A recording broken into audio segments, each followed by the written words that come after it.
दोस्तों, पाकिस्तानी एयरफोर्स के air vice marshal Aurangzeb Ahmed का एक बयान है जो कि बड़ा कंट्रोवर्शियल हो गया और बड़ा उसके ऊपर बड़ी बातचीत हो रही है, जहां पे उन्होंने मुबारकबाद दी है कौम को और ये बताया है कि जो पुलवामा का ऑपरेशन था वो टैक्टिकली बड़ा ब्रिलियंट था।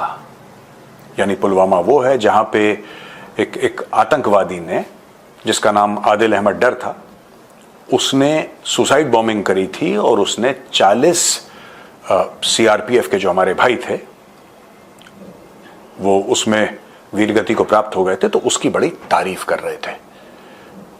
अब लोग बड़े सरप्राइज थे, और भारत में खासतौर से, क्योंकि हमारी अपब्रिंगिंग, हम लोगों का नेचर, हम लोगों की सोसाइटी पाकिस्तान से बड़ी मुख्तलिफ है, काफी अलग है। तो यहां पे लोगों को बड़ा सरप्राइज हुआ कि यार पाकिस्तान का एक air vice martial 3 star officer, यार वो इस तरीके की बातें कर रहा है। कोई सड़क चलता आदमी बोले तो एक बार समझ में आए, पाकिस्तान का 3 star officer of the Pakistan air force ये बातें कर रहा है कि साहब जो पुलवामा का ऑपरेशन था उसमें बड़ा टैक्टिकल ब्रिलियंस था। यानी कि एक आतंकवादी जाके भारतीय जो हमारे सीआरपीएफ के भाई हैं उनके खिलाफ टेरर अटैक करता है, उसमें 40 भाइयों की जानें चली जाती हैं, वीरगति को प्राप्त हो जाते हैं। इसकी बड़ी तारीफ कर रहा है बंदा। देखिए दोस्तों, मैं आपको एक बात बताना चाहता हूं। आपने वो टेलीविजन में फोटोग्राफ भी देखी होगी जहां पे एक आतंकवादी को मारा और उसके नमाज जनाजा में पाकिस्तानी आर्मी वाले शरीक हुए, सीनियर ऑफिसर शरीक हुए। उसका जो ताबूत था, उसका जो कॉफिन था, वो पाकिस्तानी आर्मी के सोल्जर्स उसको लिफ्ट कर रहे थे अपने कंधे पे और ले जा रहे थे। आपने ये भी देखा कि सामने जो पायलट था उसके कंधे पे 2 तारे थे, राइट? वो जो केन लेके मार्च कर रहा था। आपने देखा कि पीछे जब वो नमाज जनाजा पढ़ रहे थे, सामने ताबूत था, तो पीछे पाकिस्तानी फौज के आला अफसर खड़े हुए थे और वो आतंकवादी था। ये आपको पहले पाकिस्तान को आपको समझना पड़ेगा। जो लोग कहते हैं ना कि वी आर आर्टिस्ट्स, हम लोग आर्टिस्ट हैं, जो लोग कहते हैं कि साहब जो आर्टिस्ट हैं उनके लिए सरहदें कुछ मायने नहीं रखती, तो जो पाकिस्तान के आर्टिस्ट हैं उन्होंने पहलगाम और उसके बाद जो ऑपरेशन सिंदूर हुआ है उसके बारे में उनका क्या कहना है ये भी आप जाके इंटरनेट पे देख सकते हैं, आपको खुद पता लग जाएगा। तो ये वन वे वाला भाईचारा ना चलता नहीं है। भाईचारा तब चलता है जब दोनों तरफ से भाईचारा हो, और ये भाईचारा 78 साल से सिर्फ एक ही तरफ से चलता चला है। मैं आपकी आंखें खोलना चाहता हूं। अब मैंने कुछ कमेंट्स पिछले 3, 4, 5 दिन में करे हैं, जिसकी वजह से काफी टेलीविजन में भी कवर हो रहा है और प्रिंट मीडिया में भी, कि मेजर गौरव आर्य ने ऐसा बोल दिया और बाप के बारे में बात कर दी। तो मैं वालिद साहब करके बात करूंगा। दोस्तों, यहां पे मैं बात करना चाह रहा हूं लेफ्टिनेंट जनरल अहमद शरीफ चौधरी, जो ISPR के डायरेक्टर जनरल हैं, पाकिस्तान की इंटर सर्विसेज इंटेलिजेंस, जो कि उनका पब्लिक रिलेशंस देखती है, उनका इंफॉर्मेशन वॉरफेयर देखती है, उनका प्रोपेगेंडा देखती है, वो ऑर्गेनाइजेशन है ISPR। तो उसके हेड हैं लेफ्टिनेंट जनरल अहमद शरीफ चौधरी। अहमद शरीफ चौधरी भी जो ISPR से बयान निकलते हैं वो हाईली रेडिकल इस्लामिस्ट बयान निकलते हैं। लेकिन मैं आज बात करूंगा उनके रिस्पेक्टेड वालिद साहब की, क्योंकि मैं बाप बोलूंगा फिर आप लोग बोलेंगे आप बाप पे चले जाते हैं, ये सब कर, तो मैं रिस्पेक्टेड उनके आदरणीय पिताजी के बारे में मैं आपको कुछ बताना चाहता हूं। जरूरी है कि आप जानें, क्योंकि क्या होता है कि परिवार में जब ग्रूमिंग होती है किसी की और वो बंदा फिर बड़ा होता है, सबसे पहली ग्रूमिंग माँ बाप करते हैं, उसके बाद टीचर्स करते हैं, उसके बाद फौज करती है, फौज की ग्रूमिंग लास्ट में आती है। चाहे वो इंडियन आर्मी हो, चाइनीज आर्मी हो, अमेरिकन आर्मी हो, पाकिस्तानी आर्मी हो, बच्चा तो पहला घर ही में होता है सबके यहाँ, राइट? उसके बाद स्कूल जाता है, फिर उसके बाद when you join the profession of arms, तब जाके तीसरी ग्रूमिंग आपकी वहां पे होती है। तो इनके जो आदरणीय वालिद साहब थे सुल्तान बशीरुद्दीन महमूद, ये एक न्यूक्लियर इंजीनियर थे, जिन्होंने पाकिस्तान के न्यूक्लियर इंफ्रास्ट्रक्चर में बहुत अहम किरदार अदा किया, including uranium enrichment plants and plutonium based weapon capabilities. हमें चाहे बुरी लगे ये बात, क्योंकि हम इंडियंस हैं, लेकिन फॉर पाकिस्तानीज वो एक हीरो हैं। भाई, अपने मुल्क को अगर कोई न्यूक्लियर वेपन दिलवाने में या उसके रास्ते में चल के कुछ मदद कर रहा है अपने मुल्क की, तो जाहिर सी बात है पाकिस्तानियों के लिए वो हीरो होगा, and we can not deny that. We may not like it, हमें शायद ना पसंद आए, लेकिन ये बात तो हमें माननी पड़ेगी कि पाकिस्तानी इसके लिए हीरो हैं। अब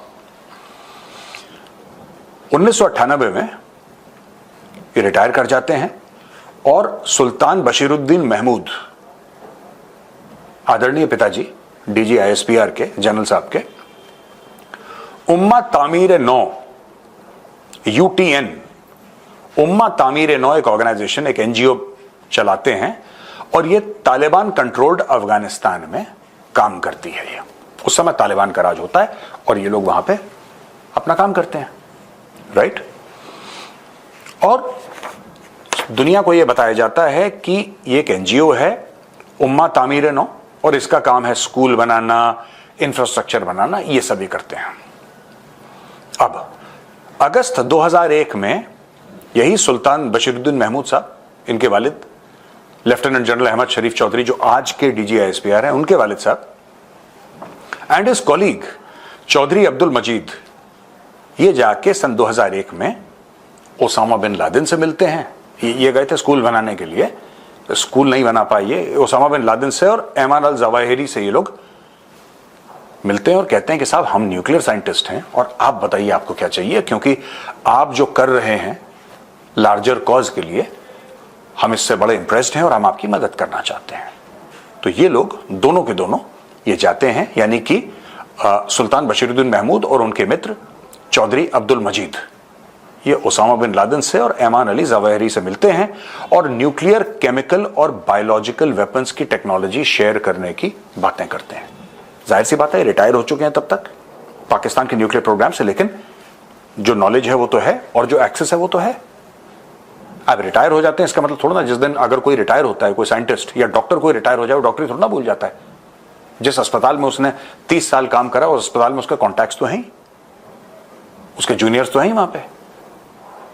तो ये कहते हैं कि आप कॉन्टैक्ट्स की फिक्र मत करिए और न्यूक्लियर, बायोलॉजिकल और केमिकल हथियारों की आप बात करिए, हम आपकी क्या मदद कर सकते हैं।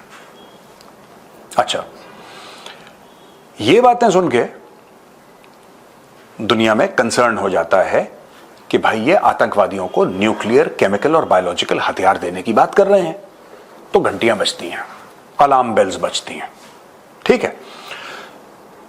यूनाइटेड नेशंस सुल्तान बशीरुद्दीन महमूद, जो कि वालिद साहब हैं आदरणीय लेफ्टिनेंट जनरल अहमद शरीफ चौधरी के, जो डीजी आईएसपीआर हैं, उनके वालिद साहब हैं, रिस्पेक्टेड, ठीक है। मैं हर समय वालिद साहब साहब साहब करके बोल रहा हूं, वरना आप लोग बोलेंगे मेजर फिर तुमने बाप बाप करके बात करी। तो भाई साहब सॉरी, आपको बुरा लग जाता है तो इनके वालिद साहब, आदरणीय वालिद साहब, आदरणीय वालिद साहब को यूनाइटेड नेशंस बाद में सैंक्शन कर देता है कि उनके ऊपर सैंक्शन लगा दिया है इनके फादर के, और बोला कि ये जो हैं जनाब ये टेररिस्ट ऑर्गेनाइजेशन के साथ इनका कॉन्टैक्ट है, इंक्लूडिंग अलकायदा, और आप इनको वेपन्स ऑफ मास डिस्ट्रक्शन यानी कि न्यूक्लियर वेपन्स की आप नॉलेज दे रहे हैं, बायोलॉजिकल वेपन्स की नॉलेज दे रहे हैं और केमिकल वेपन्स की नॉलेज दे रहे हैं आपको। यानी कि आज के जो डीजीआईएसपीआर साहब हैं उनको भी साहब, सबको मैं साहब साहब कह के बड़ी रिस्पेक्टफुली बात कर रहा हूं, वरना वो फिर ईरान वाला कांड हो जाएगा दोबारा। आप बोलेंगे फिर से गौरव आर्या ने ईरान के साथ डिप्लोमेटिक इशू करवा दिया, भैया तो sorry. Lieutenant general Ahmed Sharif Chaudhary साहब, जो कि डायरेक्टर जनरल साहब हैं इंटर सर्विस पब्लिक रिलेशन साहब के, उनके वालिद साहब को यूनाइटेड नेशंस सैंक्शन कर देता है और बोलता है कि आप आतंकियों को न्यूक्लियर टेक्नोलॉजी दे रहे हैं, केमिकल वॉरफेयर की टेक्नोलॉजी दे रहे हैं, बायोलॉजिकल वॉरफेयर की टेक्नोलॉजी दे रहे हैं। जब सैंक्शन हो जाता है, जब यूनाइटेड नेशंस उनको सैंक्शन कर देता है, उसके पहले पाकिस्तान ऑलरेडी उनको सितारा इम्तियाज दे चुका था, third highest civilian honour in Pakistan for his contribution to the nuclear programme of Pakistan, nuclear weapons programme जो था पाकिस्तान का, ठीक है ना, उसके लिए पाकिस्तान इनको अवार्ड कर चुका है। अब दोस्तों खबर यह है कि सुल्तान बशीरुद्दीन महमूद साहब, जो वालिद साहब हैं लेफ्टिनेंट जनरल अहमद शरीफ चौधरी साहब के, उनका जिन्नात पे बड़ा भरोसा था। वो कहते थे जिन्न हैं और जिन्न होते हैं। ये साहब जो थे वो न्यूक्लियर प्रोग्राम साहब के मेंबर थे, ठीक है। तो ईरान वाला मैं कोई चाहता नहीं यहाँ पे कंट्रोवर्सी, ठीक है, फिर प्राइम टाइम टेलीविजन पे मुझे गालियां सुनाओगे आप लोग। सब साहब हैं आज, मेरे अलावा सब साहब हैं, ठीक है। अब ये जिन साहब के बारे में बड़ा ये लोग बिलीव करते थे कि जिन साहब हैं, तो इन्होंने एक प्रोग्राम निकाला कि भाई पाकिस्तान में एनर्जी क्राइसिस चल रहा है, पाकिस्तान में जबरदस्त एनर्जी क्राइसिस है, और इस एनर्जी क्राइसिस को कैसे सॉल्व करा जाए। इसका तो एक ही सोल्यूशन है कि जिन साहब से बिजली साहब निकाली जाए। यस, आप जाइए इंटरनेट पे चेक करिए कि जो साइंटिस्ट साहब थे, इनके वालिद साहब, इन्होंने बोला कि जिन साहब से बिजली साहब निकालना है। ये एक्चुअली प्रोग्राम, और उनके लिए काफी इनको प्रेज करा गया। तो मैं बेसिकली आपको एक ये बात बताना चाहता हूं कि ये जो साहब थे सुल्तान बशीरुद्दीन महमूद साहब, ये कोई अलग से नहीं है, ये पाकिस्तान का एक स्ट्रक्चर है, ये उस मुल्क का स्ट्रक्चर है। और मैं ये नहीं कह रहा कि पाकिस्तान में अच्छे लोग नहीं हैं, जरूर होंगे, आई एम वेरी श्योर जरूर होंगे, लेकिन बात यह है कि एक आम पाकिस्तानी एक्चुअली ये बिलीव करता है कि पुलवामा में जो हुआ वो एक टैक्टिकल ब्रिलियंस का ऑपरेशन था। आप समझ रहे हैं? टैक्टिकल ब्रिलियंस, उसमें टैक्टिकल ब्रिलियंस था। देखिए कितनी खूबसूरती से एक सुसाइड बॉम्बर जाता है और एक सीआरपीएफ की कॉन्वॉय में अपनी गाड़ी मार देता है। इसकी तारीफ करी गई। अच्छा, इसकी तारीफ पाकिस्तान की पार्लियामेंट में भी कुछ साल पहले की गई थी, जहां बोल दिया था कि हमने भारत को मुंह तोड़ जवाब दिया पुलवामा करके। और इसको गलत नहीं, मैं आपको यही बता रहा हूं, पाकिस्तान में 26/11 को अच्छा माना जाता है।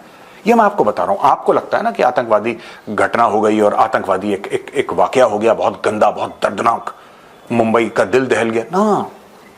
पाकिस्तान में अच्छा माना जाता है कि 26/11 एक अच्छा वाकया था। जो अक्षरधाम मंदिर पर अटैक हुआ, पाकिस्तानी मानते हैं बेहतरीन चीज है। वो ये मानते हैं कि भारत की पार्लियामेंट पर जो अटैक हुआ वो बहुत एक क्लासिकल ऑपरेशन था, वो ये मानते हैं। तो दोस्तों, आप जब भी वो फोटोग्राफ याद करें ना कि एक टेररिस्ट की बॉडी पड़ी है, ठीक है, राइट, और उसका जो ताबूत है उसको पाकिस्तानी फौजी उठा रखे हैं और सामने 2 तारे वाला लेफ्ट राइट कर रहा है, उसको ऑनर दिया जा रहा है, उसके ऊपर पाकिस्तानी झंडा है, उसकी ताबूत के ऊपर। आप जब किसी टेररिस्ट को कौम का हीरो बनाते हैं और ये कहते हैं कि बच्चों देखो ये तुम्हारा हीरो है, ये जो है ना आतंकवादी, ये तुम्हारा हीरो है, ये तब दोस्तों आपको पता चलेगा कि हम किन के साथ डील कर रहे हैं। ठीक है, और बाकी सब साहब हैं यार, बाकी सब साहब हैं। मैं तेहरान साहब गुस्सा हो गए यार, तेहरान साहब तो क्या गुस्सा हुआ, हमने तो बोला वो तो संभाल लेंगे। नोएडा साहब गुस्सा हो गए, नोएडा साहब, सारे साहब हैं, सब साहब हैं, वालिद साहब इनके, जिनसे जो बिजली निकाल रहा हूं वो भी साहब है, सब साहब है। ओके साहब, सी यू, बाय बाय साहब।